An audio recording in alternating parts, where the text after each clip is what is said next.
পরম প্রেমময় শ্রী শ্রী ঠাকুর আমার পরমারাধ্যা জগৎ জননী শ্রী শ্রী বড়মা, পরম পূজ্য পাদ শ্রী শ্রী বরদা, পরম পূজ্য পাদ শ্রী শ্রী আচার্যদেব, সকলের চরণে আমার শতকোটি প্রণাম।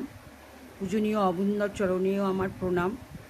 আমি কিছু ইষ্ট প্রসঙ্গ করছি।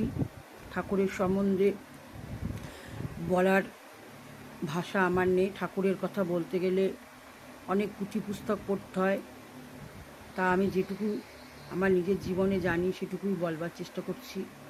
ঠাকুর প্রথমেই বললেন যে উষা নিশায় মন্ত্র সাধন, চলাফেরায় জপ, যথা সময় ইষ্ট নির্দেশ, মূর্ত করাই তপ। আমরা সবাই ঠাকুরের দীক্ষা গ্রহণ করেছি, অনেক ছোট বয়সে দীক্ষা গ্রহণ করেছি। আমাদের পরম সৌভাগ্য, আমরা ঠাকুরকে আমাদের জীবনে পেয়েছি।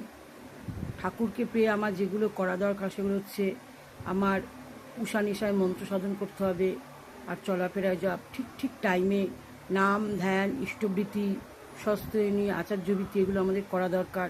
আমরা সৎসঙ্গী, আমরা অনেক ভালো আছি। দেখবেন বাইরে অনেক মানুষ আছে যারা এখনও পর্যন্ত ঠাকুরকে ধরেননি বা কোনো দীক্ষা গ্রহণ করেননি। তাদের জীবনযাত্রার নীতি আর আমাদের জীবনযাত্রার নীতি অনেক পার্থক্য। আমরা ঠাকুরকে ধরে অনেক ভালো আছি। ঠাকুর আমাদের জীবনে যদি না থাকতো আমাদের জীবনটা অন্ধকারময় হয়ে থাকতো। তাই আমরা যারা ঠাকুরকে ধরেছি অনেক ভালো আছি।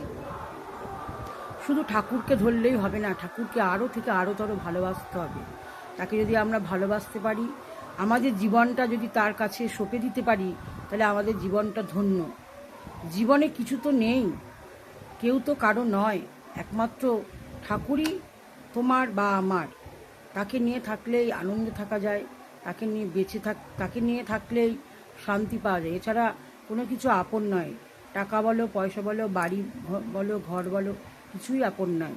তাই ঠাকুরকে যদি আমরা নিয়ে চলতে পারি, আমাদের জীবনটা অনেক ধন্য হয়ে উঠবে। একখানি ঠাকুরের গল্প বলতে চাই। একদিন ঠাকুরের আদরের বড় খোকা তিনি খুব ইচ্ছা প্রকাশ করলেন যে তার বাবাকে তিনি একখানি কাঠের চেয়ার বানিয়ে দেবেন।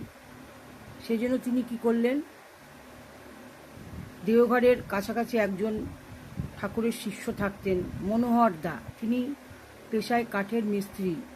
সেই মনোহর দাকে শ্রী শ্রী বরদা ডেকে পাঠালেন এবং বললেন, মনোহর দা, বলে আজ্ঞে বললেন একখানি কাঠের চেয়ার তৈরি করা লাগে। তখন মনোহরদা বললেন, আচ্ছা ঠিক আছে।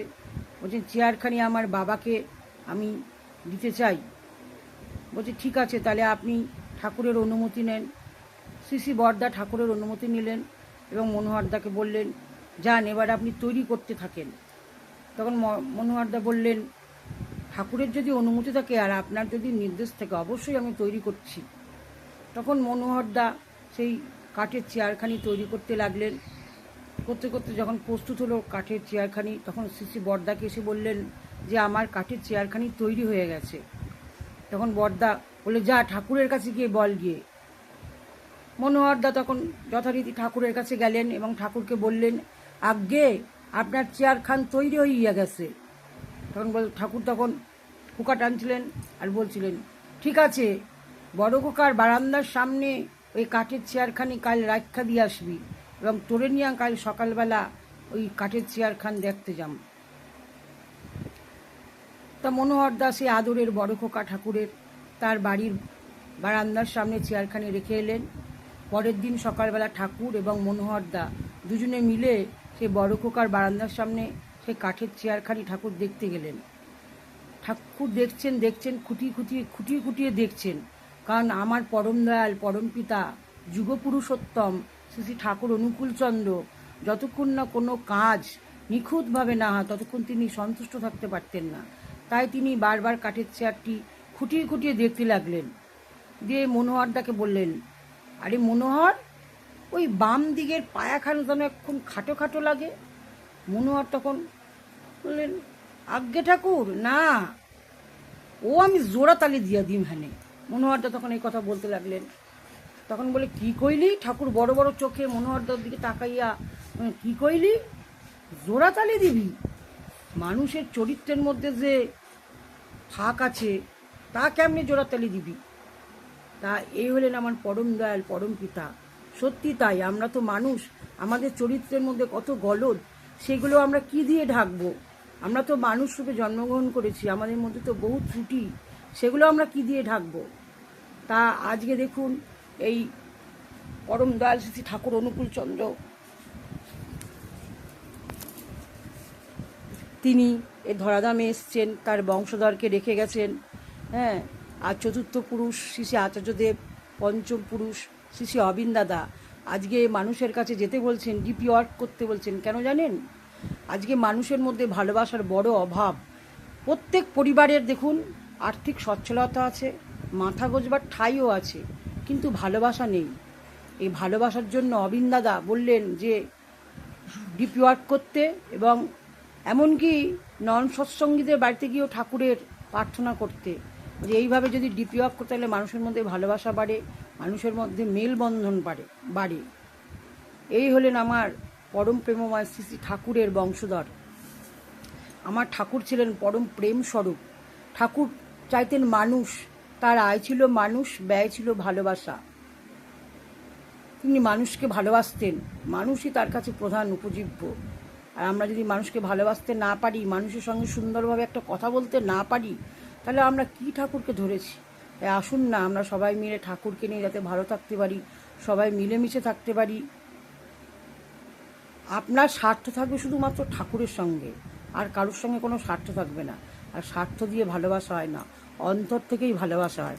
ভালোবাসতে গেলে অন্তর লাগে। তাই ভালোবাসুন না, অন্তর দিয়ে মানুষকে। সবাই আমরা সৎসঙ্গীরা একত্রিত হয়ে উঠি। কি করলে ভালো থাকা যায়, কি করলে বেঁচে বেড়ে ওঠা যায়। আচার্যদেব সব বলেন যে তোর গুরু ভাই সৎসঙ্গীরাই তোর আপন, আপন ভাইয়ের থেকেও সৎসঙ্গীরা তোর কাছে আপন। তাদের সঙ্গে মিলেমিশে চলবি, তাদের আপদে বিপদে যাবি, এবং তুইও তাদেরকে আপদে বিপদে ডাকবি।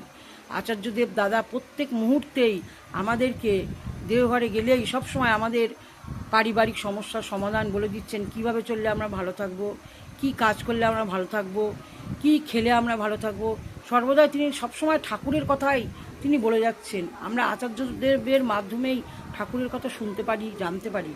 সুতরাং তাই আমরা আরও থেকে আরও ইষ্টময় হয়ে চলতে পারি, ঠাকুরকে আরও ভালোবাসতে পারি, এবং সারাদিন যেন বলি, ঠাকুর তোমায় আমি খুব ভালোবাসি, ঠাকুর তোমায় আমি খুব ভালোবাসি, ঠাকুর হে দয়াল, তুমি ছাড়া আমার জীবনে কেউ আপন নয়, একমাত্র তুমি। হে প্রভু, তুমি দাস, তুমি প্রভু, আমি দাস, হে রাধা স্বামী। তাই যেন সারা জীবন তোমাকেই ভালোবাসতে পারি, সারা জীবন। কারণ আজকের যে সমাজ ব্যবস্থা দেখুন না, চারিদিকে তাকিয়ে সমাজে খালি হিংসা, হানাহানি, খালি স্বার্থপরতা, ভালোবাসার বড় অভাব। মানে মানুষ এমন না, কি বলবো আপনাকে, কারোর সঙ্গে যদি আপনি ভালোবেসে কথা বলতে যান, তাতে মানুষের হিংসা, আর আপনি যদি নাও চুপ করে থাকেন তাতেও মানুষ, তাহলে মানুষ কীভাবে চলবে? আচার্যদেব দাদা এইটাই বলেন, তাহলে মানুষ কীভাবে চলবে? তুমি যদি মানুষকে ভালোবাসতে চাও, তাও তোমার, কিন্তু যতই যে যা বলুক না কেন, আমরা ঠাকুরকে নিয়ে চলি, আমরা কোনো দিকে তাকাবো না, কারুর কথায় কান দেবো না। ঠাকুর যা বলছেন সেগুলোই চলব, মেনে চলবো এবং করবো, এবং আচার্যদেব দাদা যা বলছেন সেগুলোই আমরা আচার্য আশিস মেনে চলার চেষ্টা করব। তাকে বাদ দিয়ে কিন্তু কিছু নয় আমাদের জীবনে। কারণ আচার্যদেব দাদা যা বলেন সেটা যদি আমরা মেনে চলি, তাহলে জীবনে অনেক অনেক সমস্যার সমাধান আমরা পেয়ে যাই। যাই হোক, বেশি কথা আর বলবো না, অনেক কথা বললাম। সকলকে আমার আনন্দিত জয়গুরু, সকলে ভালো থাকুন, মঙ্গলে থাকুন। জয়গুরু, বন্দে পুরুষোত্তমম।